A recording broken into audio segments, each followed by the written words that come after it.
एक ऐसा सवाल जिसके जवाब को ढूंढते हुए शायद आप इस वीडियो तक आए हो। तो आपके इस सवाल का जवाब इस वीडियो में आपको मिलने वाला है, यानी कि आपकी सर्च को मैं यहां पे लाके खत्म करता हूं। क्वांट में कैसे स्पीड को बढ़ाया जाए, इस सेशन में हम डिटेल में डिस्कस करने वाले हैं। कुछ इंपॉर्टेंट पॉइंट्स भी मैं आप सभी के साथ में डिस्कस करूंगा, जिसको ध्यान रखना है आपको जब भी आप ये सारे के सारे प्रैक्टिस करोगे। उन सब में बैंक एग्जामिनेशन में फास्ट ही तो होना है ना, क्विक ही तो होना है। हमने 20 मिनट में 35 सवाल लगाने होते हैं। तो अगर स्पीड हमारे पास में अच्छी है, स्पीड अच्छी कैसे होगी सर, वही तो सीखना है हमें। अगर स्पीड अच्छी होगी तो ज्यादा अटेम्प्ट होंगे, ज्यादा अटेम्प्ट होंगे तो सेलेक्ट होने का चांस ज्यादा होगा हमारा। तो कैसे आप स्पीड को बढ़ा सकते हो, वो सारी चीजों के ऊपर डिस्कस करने वाले हैं। बहुत सारी चीजें डिस्कस करूंगा, ध्यान से डिटेल में तसल्ली से इस वीडियो को देखिएगा। जब आपके पास में समय हो, जब आप इसको शुरू से लेकर लास्ट तक देख सकते हैं, सीख सकते हैं, तभी आप इस सेशन को कंप्लीट देखिएगा। नहीं तो ये पॉइंट्स अगर मिस हो गए तो फिर आप नहीं कर पाओगे। बहुत आउट ऑफ द बॉक्स लेके जाऊंगा कि मैं आपको, नहीं, बहुत आउट ऑफ द बॉक्स में आपको लेके नहीं जाने वाला हूं। बहुत ट्रेडिशनल मेथड्स ही हैं, बहुत ट्रेडिशनल मेथड्स ही हैं जिनको काम करके, जिनके ऊपर आप थोड़ा सा एफर्ट डाल के आप अपनी क्वांट की जर्नी को आसान बना सकते हो, स्पीड को आप अच्छा कर सकते हो। सो कौन से हैं वो 2 से 3 पॉइंट जिनके बारे में मैं यहाँ पे बात कर रहा हूं, तो डिटेल में डिस्कस कर लेते हैं। पहली बार अगर आप चैनल पे आए हो तो एक बार चैनल को देख लीजिए। बैंकिंग एग्जामिनेशंस के लिए रेगुलरली यहाँ पे क्वांटिटेटिव एप्टीट्यूड की क्लासेस होती है। ना सिर्फ हम हेल्प करेंगे आपकी स्पीड को कैसे बढ़ाया जाए इसमें, बल्कि आपकी क्लासेस में भी हेल्प करेंगे कि किस तरीके से क्या अप्रोचेस लगाई जाती हैं जिससे आपकी स्पीड बढ़ने वाली है। सो बहुत सारी क्लासेस हैं, एक बार आप चैनल को जरूर से जरूर चेकआउट कीजिएगा। जितने भी कैंडिडेट्स हैं सभी को मैं रिक्वेस्ट करना चाहूंगा कि इस सेशन को ज्यादा से ज्यादा शेयर कर दीजिएगा अपने उन दोस्तों के साथ में जो नए आने वाले हैं कॉम्पिटिटिव एग्जामिनेशंस में, या जिनको जरूरत पड़ रही है कि कैसे वो अपनी क्वांट की जर्नी को आसान बना सकते हैं, कैसे वो क्वांट में अपनी स्पीड को बढ़ा सकते हैं। देखो एक चीज मैं आपको पहले बता देता हूं, ये एक दिन का काम नहीं है ना, ये एक हफ्ते का भी काम नहीं है। अगर आपको किसी भी चीज पे कमांड करनी होती है ना, तो उसकी बहुत ज्यादा प्रैक्टिस आपको चाहिए होती है। लेकिन वो प्रैक्टिस करने का तरीका क्या है वो डिस्कस करेंगे हम इसमें। आपने गाड़ी चलाना सीखा होगा, आपने जब पहली बार गाड़ी चलाई होगी तो आपको सिखाया गया होगा कि ये एक्सेलरेटर होता है, ये ब्रेक होता है और ये क्लच होता है। सो पहले दिन में या पहले 10 मिनट में आपने ये सारी चीजें सीख ली होंगी। ये गियर बॉक्स होता है, इसमें गियर डाला जाता है और ये गाड़ी ऐसे चलने वाली है। जब आपको शुरुआत में चीजें सिखाई जाती है ना, तो आपको क्या सजेशन दिया जाता है कि आपको स्लो पेस पे चलना है, आपको धीरे धीरे चलना है, क्योंकि अभी आप लर्निंग फेज में हो। और जब आप वो लर्निंग फेज से आप बाहर निकल जाते हो, जब आपकी हल्की कमांड हो जाती है ना, तो स्पीड उसी का बाई प्रोडक्ट ही तो होता है। जब आपकी प्रैक्टिस होगी, आपने गाड़ी को पहली बार चलाया और 500 किलोमीटर तक गाड़ी आपने बहुत आराम से चलाई, लाइक सीखते समय पे आपने टोटल 500 किलोमीटर ड्राइविंग की, तो उसके बाद में आपको कॉन्फिडेंस आता है कि हाँ अब मैं गाड़ी चला सकता हूं। तब आप गाड़ी लेके बाहर जाते हो, थोड़ा हाईवेज पे निकलते हो, थोड़ा सा ट्रैफिक में निकलते हो और अलग अलग गलियों से गुजरते हुए आप अपने आप को एक बढ़िया ड्राइवर बना लेते हो। तो बस वही चीज है यहाँ पे भी, जो आपकी स्पीड है वो आपकी प्रैक्टिस का, वो आपकी लर्निंग्स का बाई प्रोडक्ट ही है। लेकिन करना कैसे है, बस वो सीखना है। तो चलिए फटाफट से मैं आपको 2 से 3 चीजें बता देता हूं। बहुत आउट ऑफ द बॉक्स लेके नहीं जा रहा हूं आपको कि बहुत आउट ऑफ द बॉक्स जाके हम सारी की सारी चीजें सीखने वाले हैं, नहीं। सबसे पहली चीज, आपको आपकी अंडरस्टैंडिंग पे काम करना होगा। कई बार क्या होता है ना, आपके पास में ना अरिथमेटिक का सवाल आ गया, अरिथमेटिक के सवाल का टॉपिक आपने देखा कि हाँ भाई ये प्रॉफिट एंड लॉस का सवाल है। अब उसको पढ़ना स्टार्ट कर देते हैं हम लोग, और पढ़ते पढ़ते ना उस पूरे के पूरे सवाल को पढ़ जाते हैं, लेकिन हमें समझ ही नहीं आता क्वेश्चन पूछना क्या चाह रहा है। फिर हम समझने के लिए उसको फिर से पढ़ते हैं, कई बार ये गड़बड़ कर देते हैं हम। तो ये एक बेसिक सी मिस्टेक है जिससे आपको अवॉइड करना है, जिसको आपको एकदम साइड में कर देना है। अगर मैं सवाल पढ़ रहा हूं, अगर मैंने सवाल का पहला वाला डेटा पढ़ा है, तो वो पहला वाला डेटा मुझे उसी मोमेंट पे समझना पड़ेगा। कई बार कैंडिडेट्स ही करते हैं, पूरा अरिथमेटिक का सवाल लिखा हुआ है, पूरा अरिथमेटिक के सवाल को पढ़ लिया, फिर उनको पता लगता है कि हाँ ऐसा ऐसा तो मैंने किया हुआ था। फिर वो समझने के लिए फिर से पढ़ना स्टार्ट करते हैं, और जब वो सॉल्व कर रहे होते हैं तब फिर से पढ़ना स्टार्ट करते हैं। यानी कि एक ही सवाल को वो 2 या 3 बार रीड कर रहे होते हैं। और अगर आप एक ही सवाल को 2 या 3 बार रीड करोगे तो आपकी स्पीड नहीं बढ़ेगी, वो आपने 3 गुना समय ले लिया। जो सवाल आपको समझना चाहिए था पहले 10 सेकंड में, उसको समझने के लिए अगर आपने 30 सेकंड ले ली, तो उसको सॉल्व करने के लिए और आपको समय लगेगा। और ये ओवरऑल आपका समय जो है वो हर एक सवाल में अगर ऐसा बढ़ेगा, तो हर एक सवाल में आप 20 सेकंड, 22 सेकंड, 25 सेकंड में अगर एक्स्ट्रा ले रहे हैं, सो ओवरऑल 20 मिनट का ही तो टाइम मिलता है यार, इतना टाइम नहीं होता है। बैंकिंग एग्जामिनेशन में आपको 1 गो में निकलना होता है, ये 1 वे ट्रैफिक है। सवाल आपके सामने है, सवाल को पढ़ना है शुरू से लेकर के लास्ट तक, और समझते हुए पढ़ना है। अभी तक आप सिर्फ पढ़ते थे, अब आप प्रैक्टिस करेंगे समझते हुए पढ़ने की, कि सवाल आपके सामने आया, पहला डेटा मैंने पढ़ लिया, वो पहला डेटा क्या कहना चाह रहा है, वहीं से आंसर, वहीं से जो डेटा है वो क्लिक होना स्टार्ट हो जाएगा, वहीं से वो अप्रोच आपकी क्लिक होना स्टार्ट हो जाएगी कि मुझे इस टाइप के सवाल में क्या करना चाहिए। और वो कैसे डेवलप होगी, वो इनफ प्रैक्टिस से डेवलप हो सकती है, उसके अलावा कोई ऑल्टरनेट नहीं है उसका। आपको एक सवाल को पढ़ते पढ़ते ही समझना है, उसके लिए उस पैटर्न के, उस टाइप के एटलीस्ट 50 सवालों की प्रैक्टिस चाहिए आपको, एटलीस्ट। इसके अलावा कोई ऑल्टरनेट नहीं है। कोई भी अगर आपको कहता है कि ऐसा हो जाएगा वैसा हो जाएगा, नहीं, एटलीस्ट उस पैटर्न के कम से कम 50 सवाल आपके लगे हुए होंगे ना, प्रैक्टिस किए हुए होंगे, तभी वो आप समझ पाओगे, नहीं तो नहीं समझ पाओगे। और मैं ये कहता हूं कि एक पैटर्न की अगर आप 50 सवाल प्रैक्टिस कर लेते हो तो सारी की सारी अंडरस्टैंडिंग ऑटोमेटिकली आ जाएगी। उसके लिए भी आपको कुछ अलग नहीं करना पड़ेगा। सो बस आपको ये ध्यान रखना है कि इनफ प्रैक्टिस आपकी होनी चाहिए, दैट इज इट। अगर सवाल को जल्दी समझना है, समझने के लिए बात कर रहा हूं, उस पैटर्न को जल्दी समझना है ना, उस फॉर्मेट को जल्दी समझना है, तो आपको करना पड़ेगा, उस पैटर्न पे मेहनत करनी पड़ेगी। बहुत लिमिटेड पैटर्न है हर एक टॉपिक में, बहुत ही ज्यादा वास्ट सिलेबस नहीं है बैंकिंग का, है ना, थोड़ा सा सिलेबस है। अगर आपने अच्छे से समय दिया ना तो आप चीजों को अच्छे से कर पाओगे, जल्दी भी कर पाओगे। बहुत क्विक होने की जरूरत नहीं है। अगर आप स्टार्टिंग फेज में हो, अभी आपने स्टार्ट ही किया, बैंकिंग की जर्नी आपने स्टार्ट ही की है, या किसी भी एग्जाम की जर्नी आपने स्टार्ट ही की है, तो पहले लर्निंग के ऊपर फोकस करो। एग्जाम्पल याद रखना गाड़ी वाला, पहले आपको लर्निंग के ऊपर फोकस करना है, फिर आपको चीजों को प्रैक्टिस में रखना है। जैसे जैसे प्रैक्टिस के साथ में आगे बढ़ते जाओगे वैसे वैसे आपकी स्पीड भी अच्छी होती जाएगी। पहली चीज तो ये काम करना है आपको।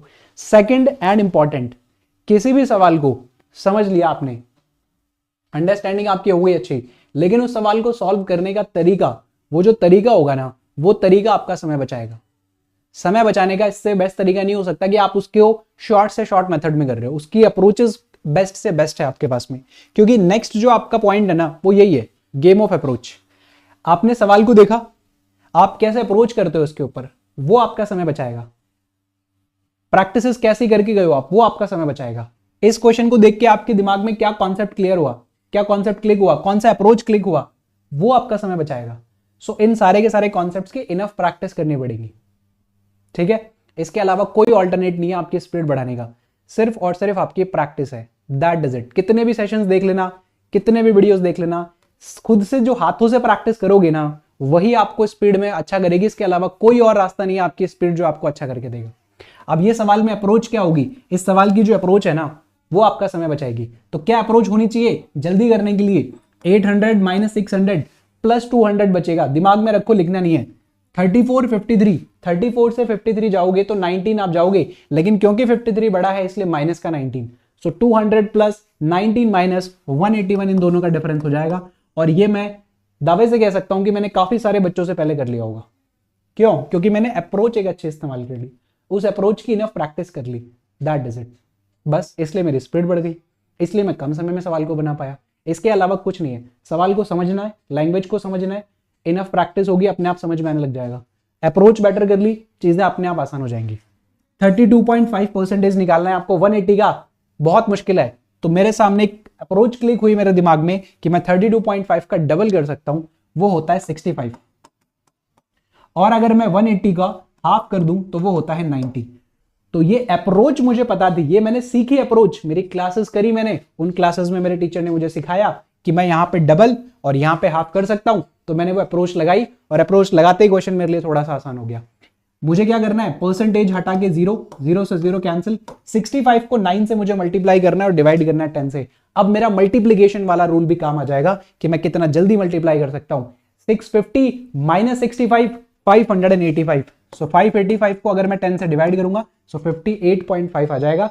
और ये चीजें बहुत ही कम लिख के मैंने की है, ज्यादा से ज्यादा दिमाग में चीजें रखी हैं। तो ये प्रैक्टिसेस जो हैं यही आपकी स्पीड बढ़ाएगी, इसके अलावा कोई और ऑप्शन नहीं है स्पीड बढ़ाने का।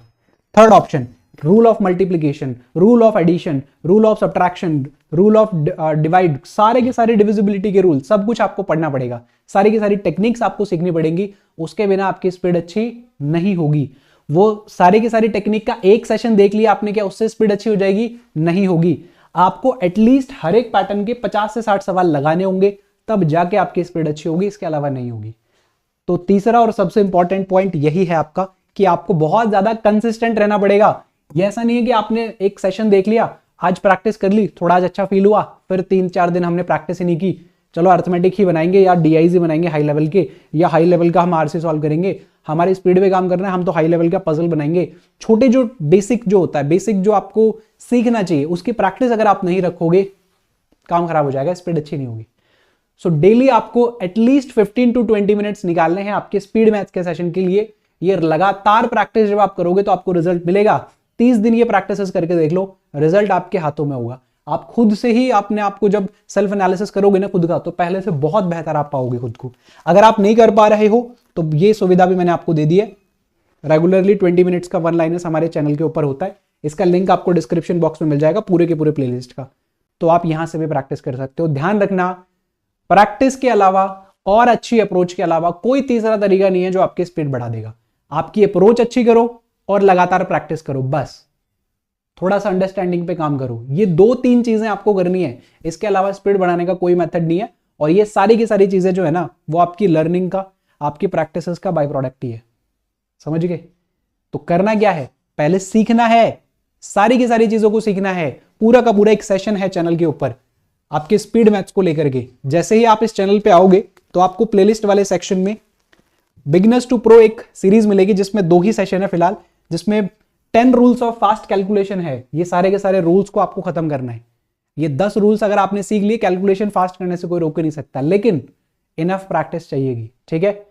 ये जो हिस्सा है ना स्पीड मैथ्स वाला, इसमें बहुत बहुत ज्यादा कॉन्सेप्ट्स नहीं होते हैं, सिर्फ और सिर्फ स्पीड आपकी प्रैक्टिस की डिमांड करता है। तो इस बात को बार बार मैं रिपीट कर रहा हूं इसलिए इस सेशन में, और आपको भी रिपीट करना है कि जितनी ज्यादा प्रैक्टिस रखेंगे, जितनी ज्यादा बेहतर अप्रोच रखेंगे, उतना कम समय में हमारा सवाल सॉल्व होगा। इसके अलावा नहीं सॉल्व होगा जल्दी, चाहे हम कितना भी फास्ट होने की कोशिश करें, वो नहीं होगा। अगर हमारे अप्रोचेस में कमी है तो भी जल्दी नहीं सही होगा। हमारे अप्रोचेस अच्छे हैं लेकिन हमारी प्रैक्टिस बहुत कम है, तो भी हम नहीं कर पाएंगे उस स्पीड से जैसे स्पीड से हम चाहते हैं। क्योंकि स्पीड मैथ्स में ना रिदम चाहिए, बहुत तगड़ी रिदम चाहिए, और अगर वो रिदम एक बार ब्रेक हुई या वो रिदम आप नहीं बना के रख सके तो फिर वो रिजल्ट आपको नहीं देगा, वो आपकी स्पीड नहीं बढ़ाएगा, वो आपको वहीं पे रखेगा। एक हिस्सा अगर आपने अच्छा भी कर लिया और दूसरा हिस्सा कमजोर रखा तो वो मिला के आपको वहीं एवरेज रख देंगे, जिससे आपको रिजल्ट नहीं मिल पाएगा। सो बस 2-3 चीजें, अंडरस्टैंडिंग क्वेश्चन की, लैंग्वेज को साथ में पढ़ेंगे, वहीं पे समझेंगे, अप्रोच पे काम करेंगे और लगातार कंसिस्टेंट रहेंगे हमारी प्रैक्टिस के साथ में। That is it. ये 3 काम अगले 30 दिनों तक करने हैं आपको। मैंने चैलेंज दिया था एक बार आपको टॉपिक वाइज, उस चैलेंज में आपने एक टॉपिक अच्छा किया था। मैं फिर से आपको चैलेंज करता हूं, अगले 30 दिनों तक इस सेशन में जो मैंने चीजें बताई हैं वो चीजें कर लीजिएगा। आप खुद से ही कहना स्टार्ट कर दोगे कि मेरी स्पीड बहुत अच्छी हो गई है पहले से, और आपको एक बार समझ में आ गया ना कि कैसे स्पीड अच्छी होती है, फिर आप ये सवाल भी नहीं पूछोगे। फिर आपको पता है कि ये सारी की सारी चीजें जो है वो सिर्फ और सिर्फ प्रैक्टिसेस के ऊपर है। तो हमें अप्रोचेस और प्रैक्टिसेस इन दोनों को पैरेलल लेके चलना है, इन दोनों को बैलेंस रखना है, हमारी स्पीड ऑटोमेटिकली आएगी। 20 मिनट में हम ज्यादा से ज्यादा क्वेश्चंस को अटेम्प्ट भी कर पाएंगे। उम्मीद कर रहा हूं आपका डाउट क्लियर हो गया होगा, आपके सवाल का जवाब आपको मिल गया होगा। इससे ज्यादा सवाल का जवाब ढूंढने जाओगे नहीं मिलेगा, एकदम सही, और जो एकदम सही जवाब है वो मैंने आपको दे दिया है। इसके अलावा कोई और तरीका नहीं है। अगर आप मुझसे कंपेयर करोगे तो मुझे लगभग 6 से 7 साल हो गए पढ़ाते हुए, तो ऑटोमेटिकली जब पूरा दिन ही क्वांट सेक्शन ही पढ़ा रहे हैं तो वो प्रैक्टिसेस हो चुके हैं उस लेवल की, तो वो कहते हैं कि बैक ऑफ द माइंड में चीजें ऑटोमेटिकली है, वो मसल मेमोरी बन गया हमारे लिए। तो अगर आप एक बिगिनर हो तो बिगिनर की तरह स्टार्ट करो। एक ऐसे कैंडिडेट के साथ में खुद का कंपैरिजन मत करो जिसको साल भर हो गई है, जिसको 2 साल हो गई है। आप बिगिनर हो, आपको बिगिनर की तरह स्टार्ट करना है, उसी तरीके से आपको आगे बढ़ना है। उसमें आपकी जो IQ लेवल है, उसमें आपका जो सब्जेक्ट रहा है, जिस लेवल पे आपने अपना बचपन बिताया है, कितनी पढ़ाई के साथ में रहो, कितनी प्रैक्टिस बचपन में किए, कैसे किए, वो सब थोड़ा सा आपको पुश मिलता है उन सब चीजों से। लेकिन अगर आप बिल्कुल जीरो से भी स्टार्ट करने वाले हो तो 6 महीने में बढ़िया तैयारी करके आप एग्जामिनेशंस निकाल सकते हो, लेकिन थोड़ा पेशेंस के साथ में। बहुत क्विक नहीं होना है, बहुत जल्दी खुद को जज नहीं करना है, या बहुत जल्दी फ्रस्ट्रेट भी नहीं होना है। एटलीस्ट 30 डेज दीजिएगा इस प्रैक्टिस को, एंड उसके बाद में आपको जज करना है खुद को। फिर आप अपना सेल्फ एनालिसिस कीजिएगा कि हाँ अभी मैं कर पा रहा हूं कि नहीं कर पा रहा हूं, सारी की सारी अप्रोचेस सीखने के बाद में। That is it. सो इतना था सेशन में। मेरे ख्याल से आपका डाउट क्लियर हो गया होगा। अगर अभी भी कोई डाउट है आपके मन में तो मुझे कमेंट सेक्शन में डाल दीजिएगा, मैं आपको बता दूंगा वहां से आपका उस डाउट का आपका जवाब। बाकी अगर आप चैनल पे पहली बार हो तो चैनल को सब्सक्राइब कर लीजिएगा, एंड ये सारे के सारे प्लेलिस्ट को देख लीजिएगा, बहुत सारी हेल्प हो जाएगी आप सभी की। So thank you so much. आज के लिए सिर्फ इतना ही, नेक्स्ट सेशन में हम मिलने वाले हैं। Thank you.